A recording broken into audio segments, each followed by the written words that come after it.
ఒక చిన్న మాట చెప్పాలని ఆశిస్తున్నానండి. నాకు ఒక అబ్బాయే కావాలని ఆశ. ఎందుకంటే అబ్బాయిలు అమ్మాయిని కాదు, అబ్బాయి పుడితే మా నాన్నగారి పేరు నామకరణం చేయాలి, దాని తర్వాత అంతటితో చాలు అనుకునేవాడిని. కానీ నాకు దేవుడు కుమార్తెనిచ్చాడు. మొదటిగా జయ జోసెఫిన్. బాధ వేసింది. నేను మా నాన్నగారికి అన్నా, డాడీ జయ పాలిని పెడతానంటే వద్దు అన్నారు. మరి జయ జోసెఫిన్ పెట్టమంటే సరే అన్నారు. జోసెఫిన్ అంటే గివ్ మీ ఎ సన్. సో దేవుడు అలాగే నాకు కుమారుడిని ఇచ్చాడు, జయపాల్. జయపాల్ పుట్టాక జయపాల్ జూనియర్ అయినా మా shave hand like this. Yeah. So same మా నాన్నగారు చాలా పోలికలు ఉంటాయి ఆయనకి. మా నాన్నగారు పూరి అంటే ఇష్టం, ఆయన పూరి అంటే ఇష్టం. మా నాన్నగారు స్నానం చేశారంటే 1 hour అంటే ప్రార్థన చేసుకుంటారు. ఆయన కూడా అంతే, బకెట్లు నీళ్ళని అయిపోతాయి. నేను so like so many dressing అంతా అద్దం తిరుగుచుని దూకుంటూ ఉంటారు ఆయన. అంతే పక్క పర్ఫెక్షన్ అసలు అంతా. సో ఆయన నా పోలికలు చాలా ఉండవు ఆయనలో. నేను అనుకుంటాను ఏంట్రైనా నా కొడుకైనా మా నాన్న పోలికలు వచ్చినాయి అనుకుంటాను. సో పేరు తగ్గట్టు ఆయన అలాగే ఉంటారు. చర్చ్ అంటే మార్నింగ్ లేచిపోతారు. So all this thing. But king Solomon is different. King Solomon మా కడుపులో ఉన్నాడని సంగతి కూడా నాకు తెలియదండి. కింగ్ సాలమన్ ఇంచుమించు నేను ఆఫ్రికా దేశం వెళ్ళాను, జోనస్బర్గ్. నేను ఒక పాస్టర్ గారు ఇద్దరు వెళ్ళాం. దేవుడు ఆయనకి అమ్మాయిని ఇచ్చాడు, నాకు కింగ్ సాలమన్ ఇచ్చాడు. సో నా భార్య కళ్ళు తిరుగుతూ ఉండేవి. కళ్ళు తిరుగుతూ ఉన్నప్పుడు మేబీ తను బిల్లీకి ఫీడింగ్ ఇస్తుంది. బిల్లీ అప్పుడు 6 months. అది జైపాల్ బిల్లీ అంటాం. ఎందుకంటే బిల్లీ గ్రాహం గారు చచ్చిపోయిన ఆ నెలలోనే ఆయన కూడా పుట్టాడని. సో బిల్లీ ఇద్దరు పేర్లు కలిసి ఎలా పెట్టుకున్నాం. ఇంట్లో నాన్నగారి పేరు పెట్టి పిలిస్తే బాగోదని చెప్పి బిల్లీ అని నిక్ నేమ్ పెట్టుకున్నాం. సో బిల్లీ ఫీడింగ్లో ఉన్నాడు, అందుకే కళ్ళు తిరుగుతాను. ఓరని హాస్పిటల్కి వెళ్ళి సలహా ఎక్కించుకొచ్చేవారు. నాకు అర్థమయ్యేది కాదు, తనకు అర్థమయ్యేది కాదు. కానీ తనకు ఒక దర్శనం కనబడింది. 2 stars, 3 బ్లింగ్ బ్లింగ్ వెలుగుతుంది. నాకు అర్థమైంది ఆ దర్శనం. అర్థమైంది వెంటనే ప్రెగ్నెన్సీ కిట్ తీసుకొచ్చి చెక్ చేస్తే ప్రెగ్నెన్సీ పాజిటివ్ వచ్చింది. ఇది ఎక్కడ గొడవరా బాబు, దేవుని ఆశీర్వదించయ్యా అంటే పిల్లల్ని ఇస్తున్నావు అని చెప్పి దేవుని చాలా కోపం వచ్చింది నాకు. అలాగే నేను డాక్టర్ దగ్గరికి వెళ్తే అప్పుడే కింగ్కి 12 weeks. డాక్టర్ అన్నారు, మీరు బేబీని ఫీడింగ్ ఇస్తున్నారు, మీ పరిస్థితి అర్థమవుతుంది, కానీ ఏదైనా ఈరోజు చెప్పండి, రేపటికంతా వద్దు అనుకుంటే ఏదో ఒకటి చేయాలని. ఆ రోజు రాత్రి నాకు నిద్ర రాలేదండి. నిజంగా ఈ దేవుని మీద చాలా కోపం వచ్చింది. కోపంతో చిరాకుతో బైబిల్ తీసి బైబిల్ మొదటి దివంతాంతములు 22వ అధ్యాయంలో దేవుడు మాట్లాడుతున్నాడు. నీ కుమారుడు ఇస్తాడు, ఆ కుమారుడు పేరు సొలొమోను, ఆ కుమారుడు కాలములో విశ్రాంతి కలుగు తన నా మందిరముని కడతాడని. సరే ప్రభా ఏదో ఒకటి అని చెప్పి ఇంకా దేవుని మీద కోపం పెట్టుకోకుండా, నా భార్య ఏమో వాళ్ళిద్దరూ ప్రెగ్నెన్సీ ఉన్నప్పుడు చాలా జాగ్రత్తలు తీసుకుంది. కానీ కింగ్ ఉన్నప్పుడు మాకు మెట్లుండే లోపల బకెట్లు మోసేది కావాలని. అసలు ఏమైనా నాకు వద్దు, నాకు పిల్లలు వద్దు, ఇంక చాలు అని ఒక అప్పుడు ఆల్రెడీ చిన్నోడు ఉన్నాడు బిల్లి, ఇంకా ఎక్కడ పెంచుతామని చెప్పి చాలా ఎన్ని చేసినా వాడికి ఏమయ్యేది కాదు. వాళ్ళిద్దరు కనీసం విటమిన్ టాబ్లెట్లు వేసుకొని వీడికి విటమిన్ టాబ్లెట్ కూడా వేయలేదు. కానీ కింగ్ సాలమన్ అలాగే దేవుడు చక్కగా ఇచ్చాడు. నేనంటే చాలా ఇష్టం కింగ్ సాలమన్కి, ఎక్కువ ప్రేమిస్తాను నన్ను. నేను ఎప్పుడు బిల్లీని పిలిచినా, జోసెఫిన్ పిలిచినా కింగ్ సాలమన్ రెస్పాన్స్ ఇస్తాడు. వాడు ఇప్పటికీ అది చిన్నప్పటి నుంచే నా షూ పెడతాడు, సాక్స్ పెడతాడు, నేను అన్నీ ఇంకా అసలు నా అసిస్టెంట్ లాగా ఉంటాడు. చాలా ప్రేమ చూపిస్తాడు. కొన్నిసార్లు అనిపిస్తుంది, అరే ఆ రోజు నేను కంగారు పడి నా ఆలోచన ప్రకారం లోబడి ఉంటే కింగ్ సాలమన్ నేను పోగొట్టుకున్నాను. మరి సొలొమోను అని దేవుడు చెప్పాడు. మరి సర్జరీ చేస్తుంటే అబ్బాయి అంటే మాకు తెలుసు అండి, అందుకే మేము సొలొమోన్ అనుకున్నా అంటే ఏమి చేయించుకున్నారు? లేదండి, దేవుడు చెప్పాడని చెప్పాం.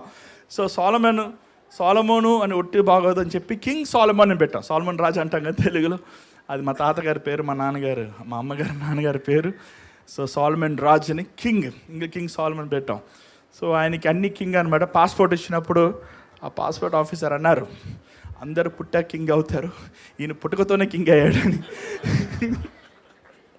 సో తన ఆశలు కూడా అంతేనండి. తను ఈరోజు నాది వచ్చి రూమ్లో వచ్చి ఏడ్చాడు. ఎందుకురా అంటే, నాకు మెక్లేరన్ కార్ కావాలి డాడీ, కార్ కేక్ కావాలి, నువ్వేంటి నాకు. తను అడిగేవన్నీ కూడా అసలు ఎక్కడో ఉంటాయి. మరి ఈరోజు మీటింగ్ పెట్టాలి, నువ్వు అక్కదానికి మీటింగ్ పెట్టు, నాకు మీటింగ్ పెట్టు, ఫ్లెక్స్ అయ్యి నువ్వు నాకు కూడా అందరిని పిలిపించు. సో ఆయన గొడవ తట్టుకోలేక ఈరోజు నిజంగా చెప్తున్నానండి, నేను మీటింగ్ పెట్టాను. సో అంటే నాకు చాలా మంది పిల్లలు ఏమడుగుతారండి, పిల్లలు ఏమన్నా మామూలుగా అక్కడికి వెళ్ళాలి ఇక్కడికి వెళ్ళాలంటే, కానీ దేవుడిచ్చిన కృపద్వారంగా ఏంటంటే మీటింగ్ రావాలి. ఎందుకు మీటింగ్ అంటే వాళ్ళకి బాగా తెలుసు తాతయ్య అప్పుడే వస్తారని.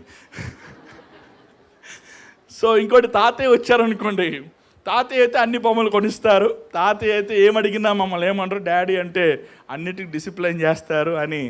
సో అంటే ఎందుకు ఏం చెప్తున్నానంటే, మీరు అందరూ అనుకోవచ్చు జయపాల్ గారిని చూస్తే బాగుంటుంది, జయపాల్ గారితో మాట్లాడితే బాగుంటుంది.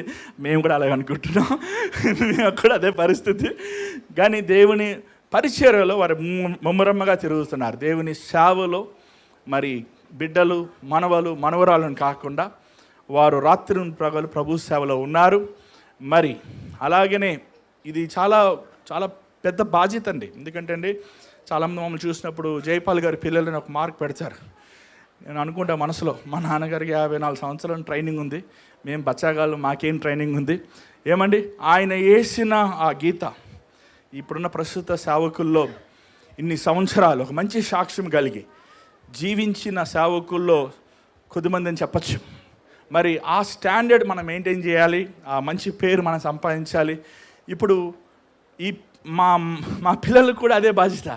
ఏమంటే చూడరా వాడు జయపాల్ గారు మనవడు పిచ్చి పిచ్చి పనులు చేస్తున్నాడు, ఏమంటే అలా అనకుండా వారు తాతగారు మించిన సేవ, తాతగారు మించిన నమ్మకమైన దేవుని నమ్మకంగా ఉంటాం. అలా మీరు ప్రార్థన చేయాలని సంగమగా మిమ్మల్ని ఈరోజు ఆహ్వానించాం. సో ఈరోజు మీరందరూ మా ప్రేమపూర్వకంగా మీరు వచ్చినందుకు వందనాలు. దయచేసి మీరందరూ కూడా మా విందులో, మా సంతోషంలో పాలు పొందండి. మరి కేక్ కటింగ్ వెళ్ళకముందు మా నాన్నగారు కింగ్ కోసం ప్రార్థన చేస్తారు.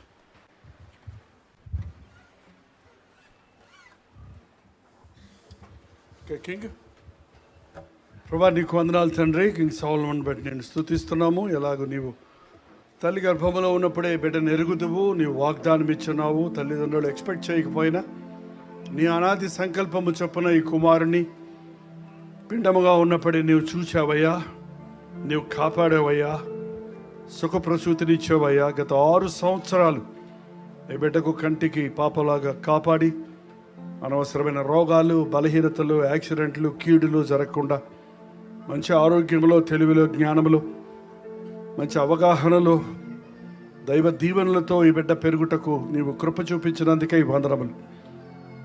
జోసఫ్ ప్రకాష్ని బట్టి, దీప్తిని బట్టి, వీరికి ఇచ్చినటువంటి 3 బిడ్డలను బట్టి నిన్ను స్తుతిస్తున్నాము. వీరి పితరుల యొక్క ప్రార్థనలు, వీరి ప్రార్థనలు ఈ పిల్లల మీదకు, పిల్లల మీదకు దిగి ఉన్నట్లుగా జోసఫ్ని, జూనియర్ జైపాల్ని, కింగ్ సోలమన్ని దీవించము. ముఖ్యంగా ఈరోజు ఈ కుమారుడు పుట్టినరోజు సందర్భంగా ఇంతమందికి నీ వాక్యం వినిపించే భాగ్యాన్ని, పరిశుద్ధాత్మని కార్యం మా హృదయాలలో జరిగిందన్న విశ్వాసంతో నిన్ను స్తుతించే అవకాశాన్ని మాకు ఇచ్చినందుకే వందనములు. ఈ కుమారుడు తెలివిలో, జ్ఞానములో, దేవుని దయలో, మనుషుల దయలో వర్ధిల్లుటకు నీ ప్రణాళికలన్నీ నెరవేర్చి ఆధ్యాత్మికంగా, శారీరకంగా నీవు ఆశించినట్లు నాయన నీ ఆలయాలను కట్టుబాటుగా, ఆత్మలను సంపాదించు జాలరిగా అభిషేకించమని యేసు క్రీస్తు నామములో అడుగుచున్నాము తండ్రి, ఆమేన్. హ్యాపీ బర్త్డే పట్టుకోమా. Happy birthday to you, happy birthday to you, happy birthday to you. God bless you, dear. God bless you, dear.